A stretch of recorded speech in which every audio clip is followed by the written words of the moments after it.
Hello. Whoa. It actually works.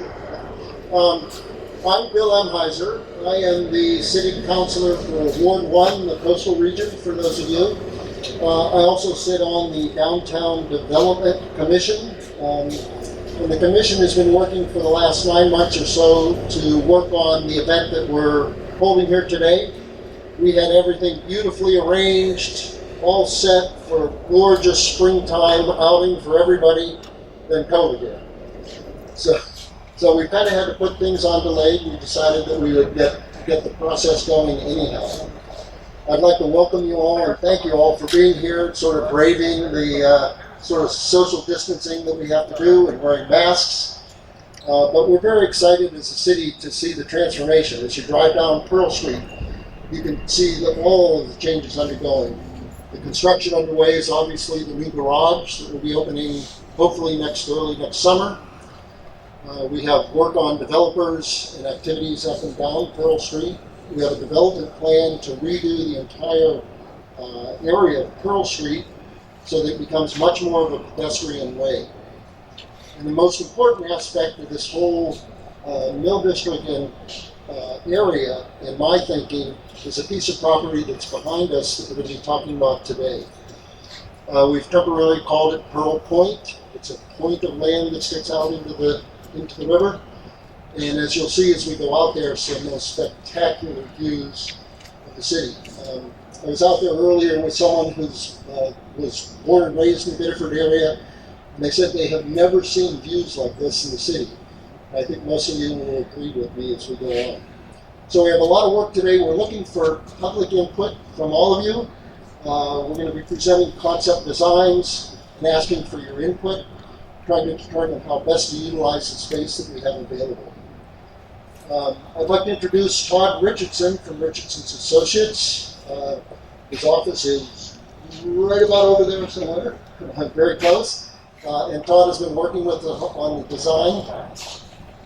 His colleague here to my left, Ken Stedman, is also going to help us today on the work. So with no further ado, I'll turn it over to Todd. Thank you.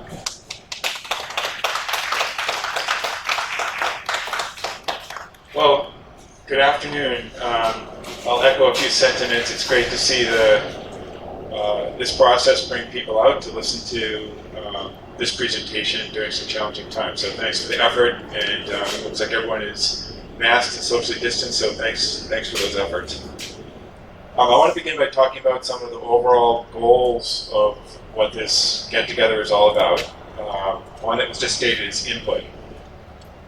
This Pearl Point, the park that we're going to talk about today, is going to get better by people sharing their opinions and giving us input into some of the initial ideas we have. So I want to say that what you have to contribute to this process ideally will influence its outcome, and therefore this park will better serve this community. So we're not here to tell you anything today. We're here to share some ideas with you and get your input.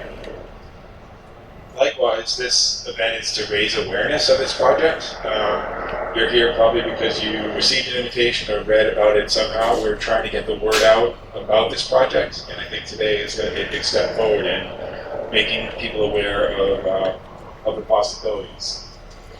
And then if this afternoon really goes well, in addition to those two items, we hope that this raises a lot of enthusiasm and support for the project, because a project like this does require that commitment from the community, both at the city staff level and citizens and residents of Biddeford. So that's what we're trying to do today.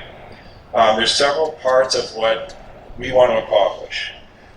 The first is we're going to give a little presentation using the projected screen up here. But part of that presentation, we're going to have some handouts, because as we socially distance and with as many people that have come out today, I'm not sure that people in the back are even going to remotely see what's on the screen. So the important stuff is going to be in a handout, which we'll hand out in just a minute. I'm going to do an overview of the site. Our proposals really are responding to unique conditions, both opportunities and admittedly some constraints of the unique site itself. So we'll introduce the project by talking a little bit about some of those opportunities, constraints, and the things that define the parameters of the project. The focus of the presentation will be on design alternatives. We have 3 different ways we've thought about that space, and we're hopeful that you can provide your thoughts and your perspective and input on those 3 different alternatives. Ultimately, which one you might like best, second most and third most, and then we're all ears in terms of comments about things that we may have missed, even something we've overlooked for that matter. So we'll have a question and answer session after we review the 3 alternatives. And then we're going to do something a little bit unique. I don't know if people, when they were approaching the tent here, looked towards the site, but there are some big letters up on posts out there. And what we're going to ask you to do is to take the handout that we have and go out into the site and position yourself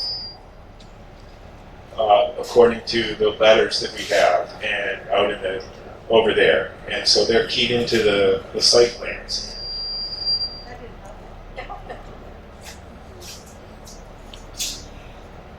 And then what we're going to ask you to do is vote on the 3 different alternatives, your first, second, and third preference, and there's some opportunities for comments as well. So that's what we're up to. And go ahead and get started here.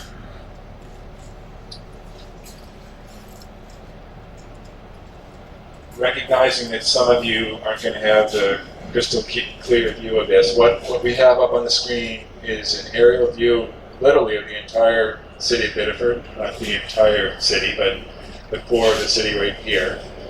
And the laser that I'm bringing over the screen is the site right here.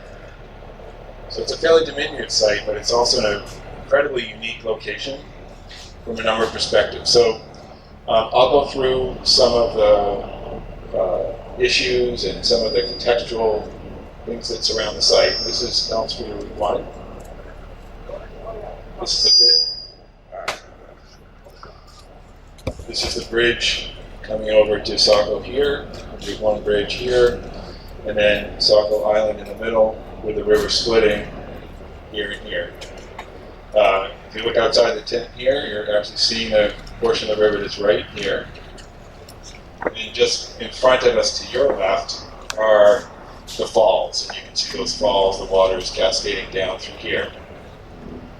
This is Pearl Street extension right here. And all the construction activity that's occurring over here right now, they're building the structured parking facility located right there. I guess the proper word for some of this area here is the mill district, and then more the downtown around in this area. Another important part of the site is the railroad track that runs along the north side of it here. Okay, and if you are in Route 1, you know because you go under the railroad bridge at this particular location, right over here. So this is literally the mile-high view of the site.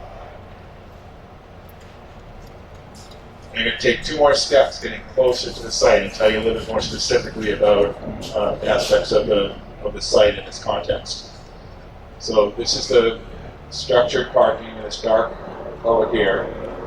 And I'm telling you what you already know, but this was the former site of the Merck facility.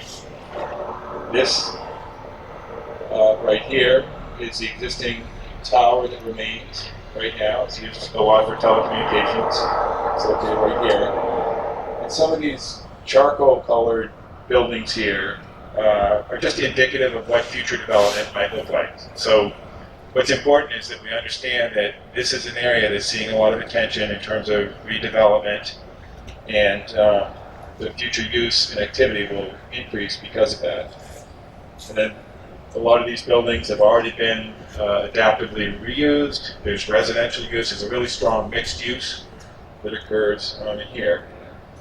Here you can see a close-up of the falls, several cascades right in here.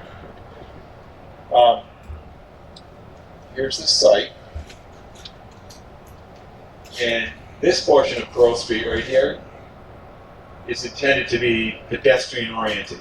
There'll still be access for emergency vehicles and occasionally on other needs, but this is really intended to be more of a pedestrian-type street. And that may mean if there's activities that occur and are planned or along the street here.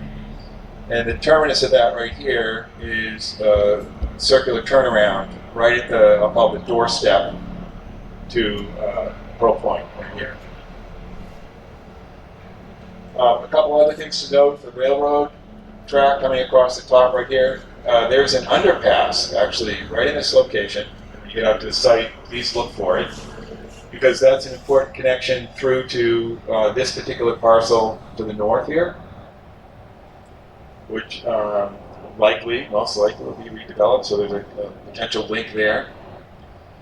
Another thing that I'm sure people are aware of is that we have a wonderful RiverWalk here in Biddeford, and that RiverWalk is intended to extend up along and just outside of this tent right here, make a connection to the remainder of the RiverWalk going that way, and this park that we're talking about over here, and up and through the park to make a future connection in this location right here. So that's a really important part of the overall project. That not everyone will drive to this park. People will walk to this park, ride their bike to this park, take a bus to this park, get a taxi to the park. So the RiverWalk is coming up in this direction as well. So some other things quickly. So now we're zoomed right into the site. I'm tracing the perimeter of the site, this red line right here.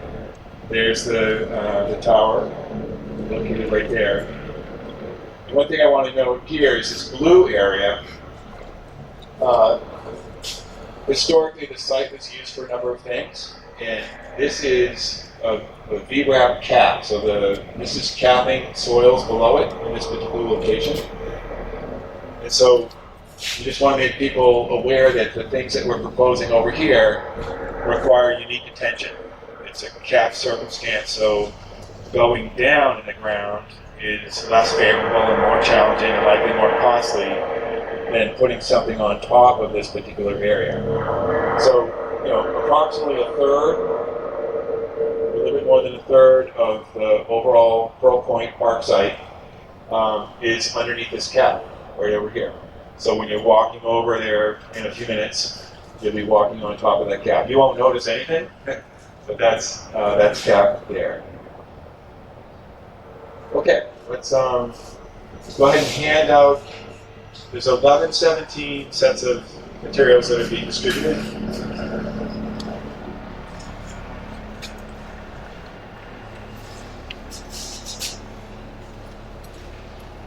What you're going to be receiving are plans sets that have the three alternatives within them.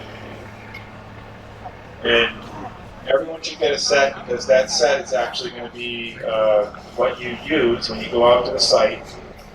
And the last sheet includes your prioritization of the different options. So everyone should get one of these. We're handing them out now because it's going to be hard for people to see from far back in the tent here the specifics of this. But the plans will be in front of you when you get your 1117 set.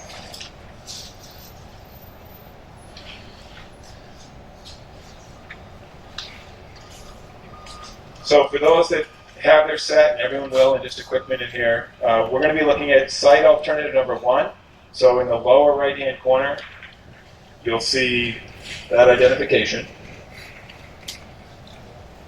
The thing that your plan has on it, that this plan on the screen does not have on it, are the letters, those stations that I referred to.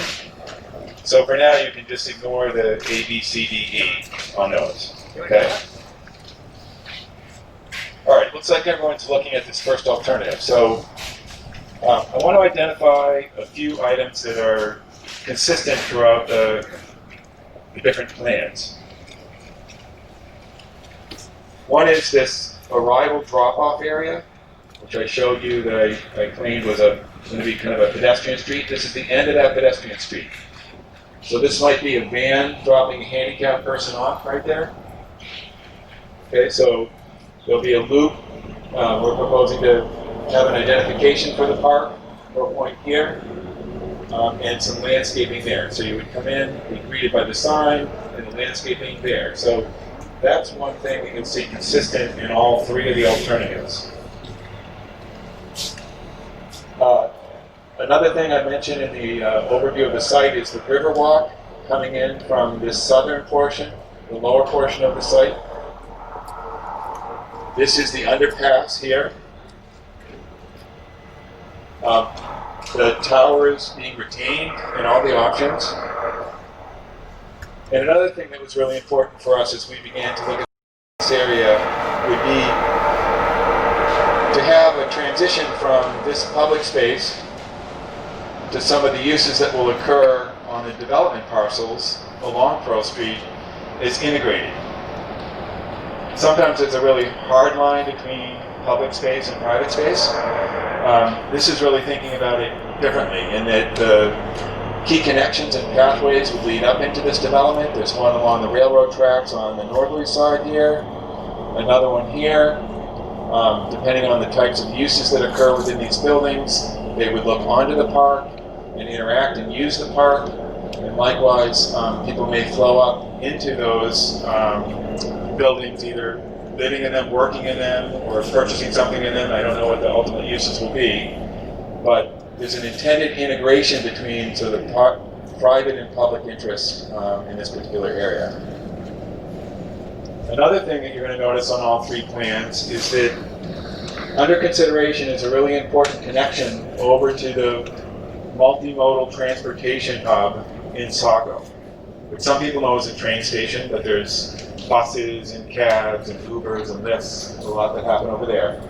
So on all the plans, we show a connection coming across the river, somewhat paralleling the existing railroad trestle bridge that you can see spanning the river right now.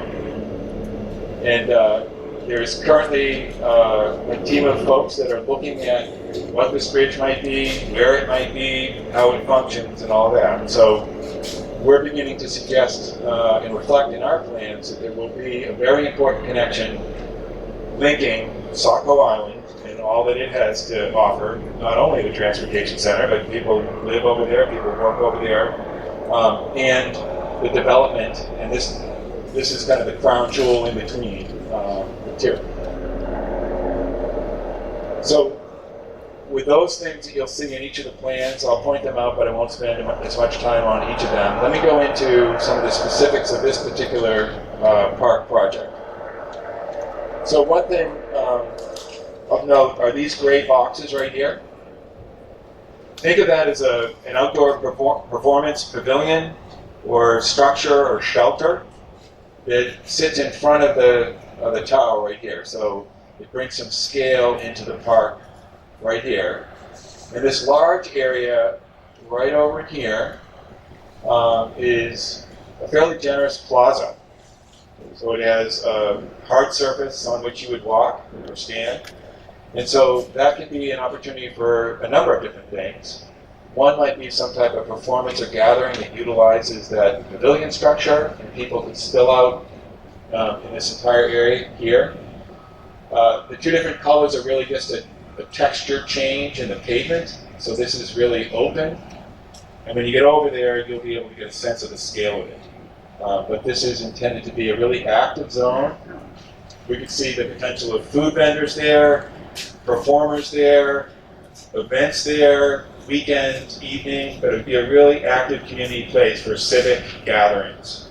So that's what's happening in this area here. This rectangle right in here is a fairly modest green space. So that's flat, and there's a lawn area, it's like a green right there. So this is open. There's what we're calling a green screen or a fence that would have plants on it right there to shield the tower beyond it and bring some scale to it. So you could walk in, if you're coming to a performance, you could walk in here or walk in here and gather right here. There's the path leading over the continuation of the RiverWalk and the development that would occur there. There's also a continuation of the RiverWalk on this promenade piece that connects to here, through here, and makes a connection over the bridge onto Saco Island and the multimodal transportation center there. A couple other key features here would be this dark square right here is a really interesting, unique overlook. And I'll show you some pictures of something that might begin to give a little bit further description of that. But it's an opportunity for people to pull right up and actually over the wall here. You get a really dramatic view of the falls. You can see the falls right here. And when you get over into the site and look down here, I think you'll see why that's already special. And by adding this little shelter feature, this overlook, you get a direct view in a really dramatic way. There's also another vantage point right here, so you could come along the extension of the RiverWalk, head over to Saco, head northerly in this direction, or you could turn, and there's a small gathering space right at this location right here, which has tremendous views, again, in this direction towards the falls, but to the mill building that's directly across the river. That's this building right here. So it's a little quieter up here, and then you can look down to the falls there. Another thing that I want to point out to people, and we want to hear from you today if you think this is a worthy idea, but we're showing an outdoor or a park restroom facility. So that's this facility right over in here. And there'd be access to here for gatherings. Families could come back and use that space. People that are coming up into the development up here would be able to use that. Another option that we're showing on our plans that hasn't been discussed or negotiated in any lengthy way would be that there might be some level of public-private partnership where those restroom facilities could occupy a space within one of those new buildings. And I don't know if you've been to other cities where there are park-like restaurants, publicly accessible restaurants that are occurring in a private building with a public-private partnership. So we're showing in the plans two options. One is it's a building that's within the park, and one that's adjacent to the park that taps into that concept of some type of partnership there. Likewise, we're showing the potential of these buildings spilling out into open space that would also have great views across the park and to the river in here. So this might be a restaurant in the future. There might be some tables that would occur there. And that's just that sort of blurry line between the public park, Low Point, and some of the private interests that could also be developing the open space associated with the uses, mixed uses within the buildings. So just to leave this, I'd like to highlight the unique features of it. One is this significant gathering space here, this large open green space, the overlook that's dramatic here, another overlook that's located there, and the connection here across to Saco comes on access. So if you're walking across this bridge, the pavilion would be right in front of you as you descended down this ramp here.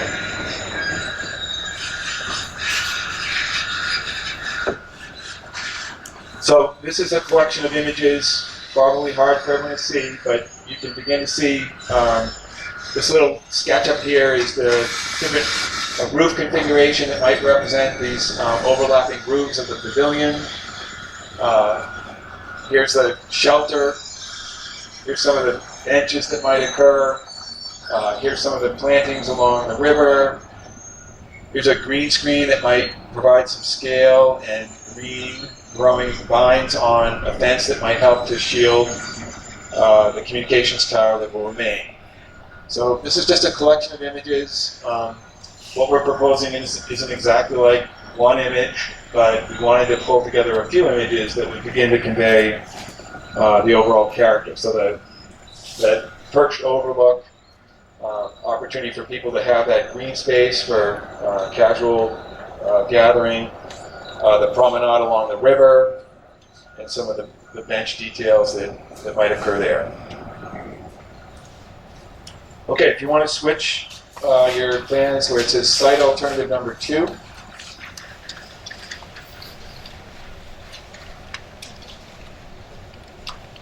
So very briefly, some things that I said I would mention and not spend a lot of time on. This is the drop-off turnaround area at the end of the pedestrian street.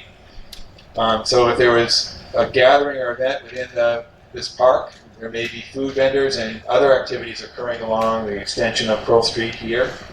So that's a nice kind of companion use to what happened in the park. Connections into, through, and within the new development area.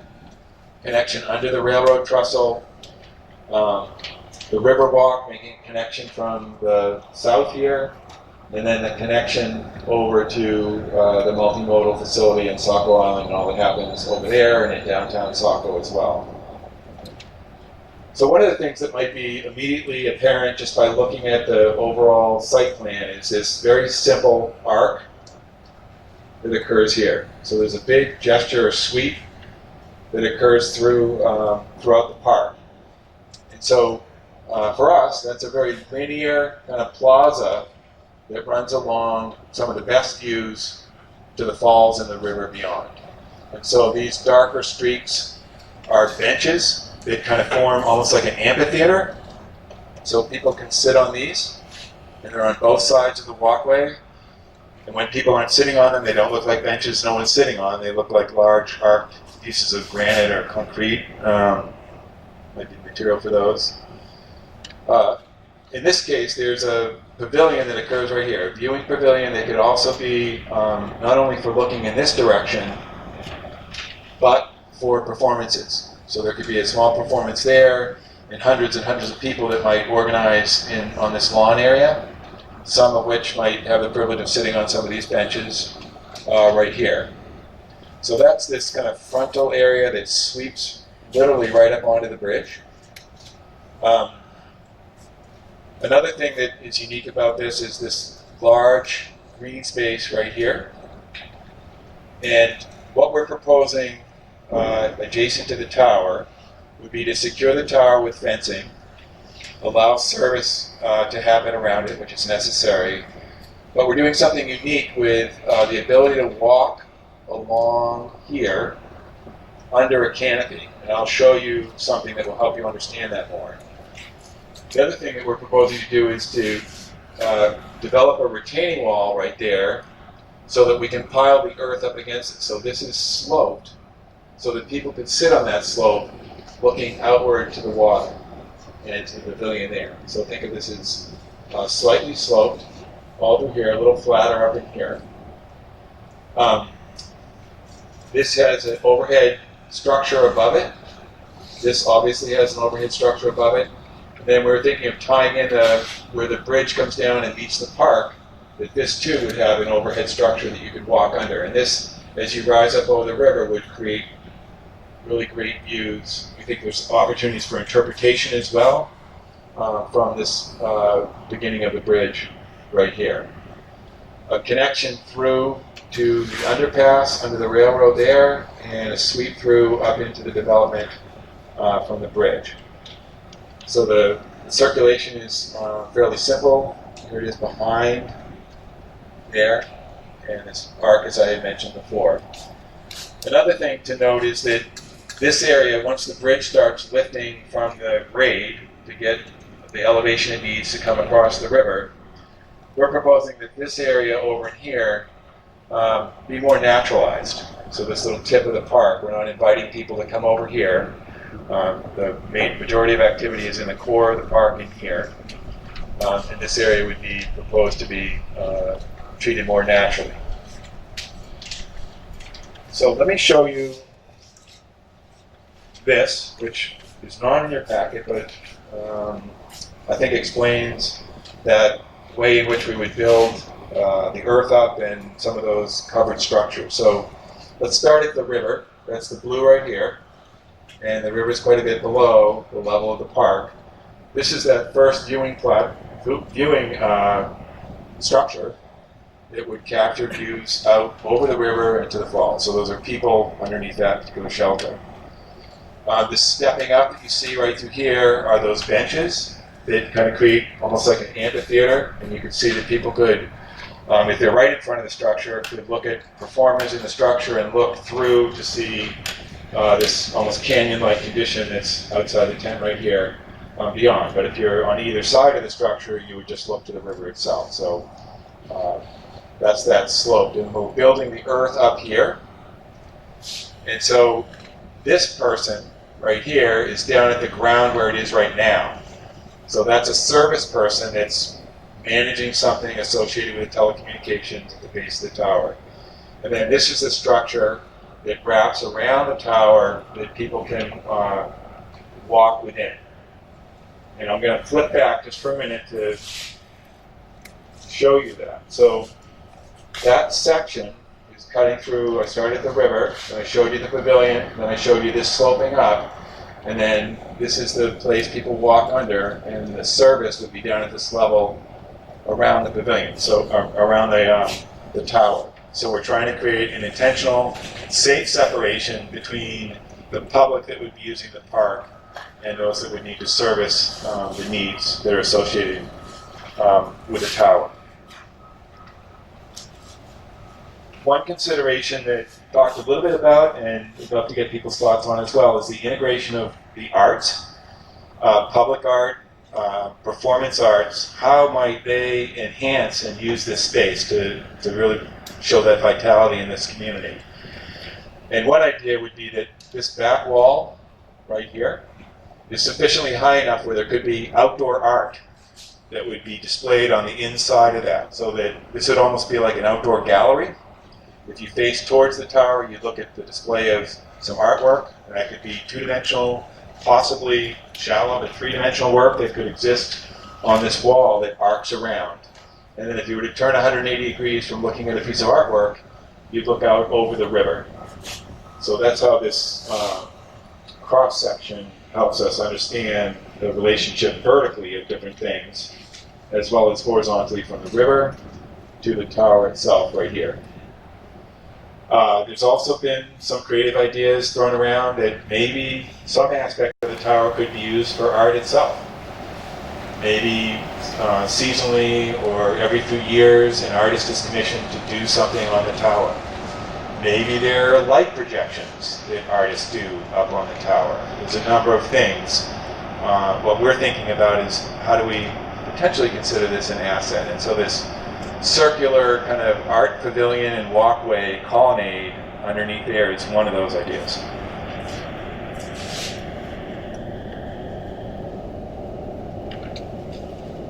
So here are a few images, admittedly difficult to see, but some of the arc benches that would be along the walkway. This is the type of raised topography with these inset benches and a pavilion here. Admittedly, a different scale. We're not saying it's exactly that, but we wanted to convey a little bit about the intention and a little bit of the character of how that would look. So the river would be off screen to the left there.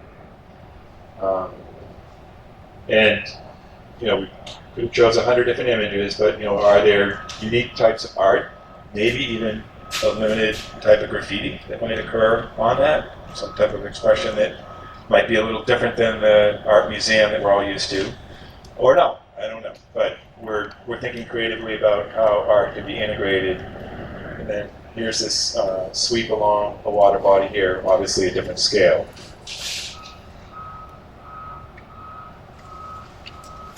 Okay, if you could flip to the third alternative, site alternative number 3.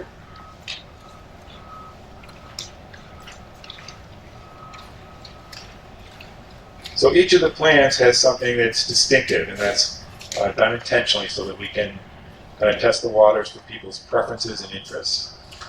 But this one does something that is unique in that just by looking at the plan, you're probably noticing there's a lot more green on this particular plan, and that's by intention. So this is intended to be a little softer of a plan. So a lot of the places that people would gather might very well be on lawn areas. So arrival and drop-off. One of the things that we're proposing is that there would be a low kind of earthen berm. So imagine these being maybe 3-foot little berm right here, and then these are walls that slice through it. So you kind of walk through this berm that goes this way, and the paths slice through it. So that there's a little distinction from the drop-off to getting past this berm and into the core of the park right in here. So the RiverWalk connecting here, up on the bridge, or under the underpass to continue what would be the extension of the RiverWalk in future years. Another thing to note about this particular plan, the bridge lands in each of the plans in a different location doing a different thing. This one is far to the north, along paralleling the railroad trestle there, and really brings people into the park on its northerly side.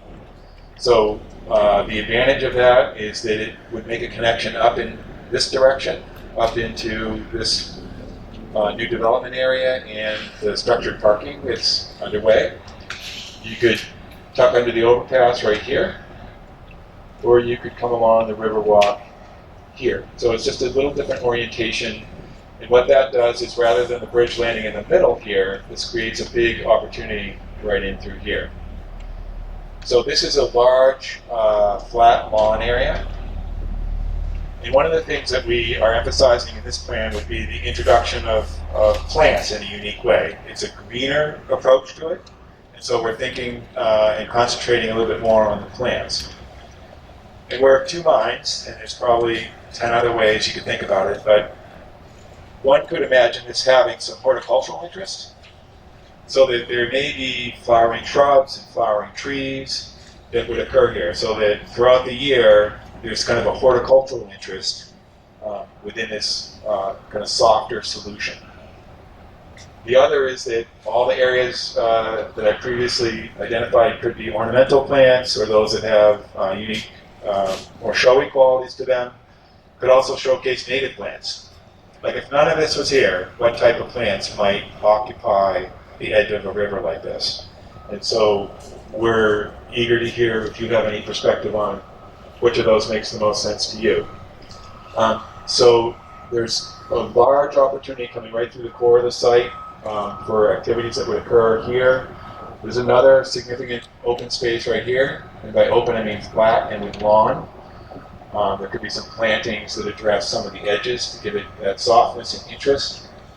And then some really key opportunities along the river's edge. So a place here where people could congregate, and that's where the RiverWalk meets this Pro Point Park. And then another spur that brings you over to a really amazing vantage point right there. Not to mention that every view along this entire portion of this walkway would have tremendous views down to the river. Another thing that's proposed for the tower here is that would be an elevated viewing platform. So what you're looking at here would be an area that might be 8 or 10 feet up around the tower. These are stairs and an elevator or lift that would bring people, handicapped and otherwise, up to and be able to walk around or wheel around here, getting even a better vantage point of some of the river corridor itself. So that's what you're seeing in this particular area of the site right in here. You can see the network of paths that make the connection. This might be an outdoor space for this particular building. So again, those public-private connections are really important in the overall plan itself. In this case, we're showing a restroom option that could occur there. And again, if there was some type of arrangement that could be made, it could occur in one of these buildings as well. So we're showing an option there within the site itself.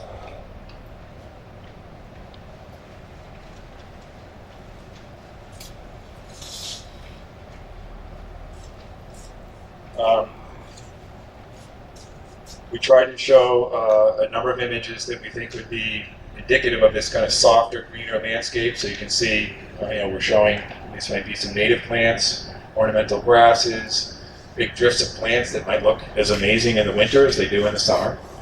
And really looking at some of the horticultural values that might be expressed there. We were also imagining that there might be spaces that have a different type of pavement, so more courtyard, almost garden feeling than plaza feeling. So there may be places where There's planted joints between some type of paver where it just doesn't feel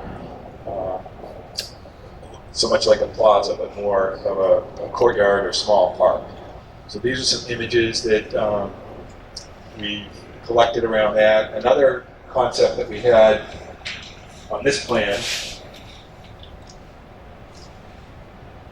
would be that there are a lot of public parks, very urbanized areas where the furniture is not fixed to the ground. And I know at first pass that seems like, well, there's an issue. But believe it or not, it can be an issue.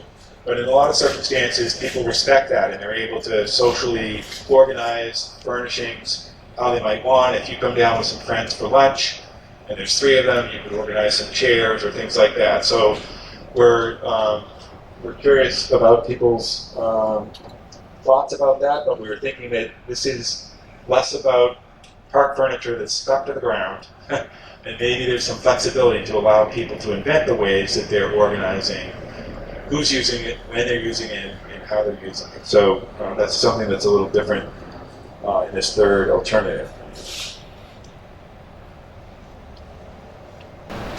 Yep, our office has been involved with numerous projects where we have been in front of them discussing the intentions and the specifics of plant materials and how we're managing stormwater and things like that. So I'm very familiar with the process, and that will certainly be a part of this process, again, at the appropriate time. Thank you.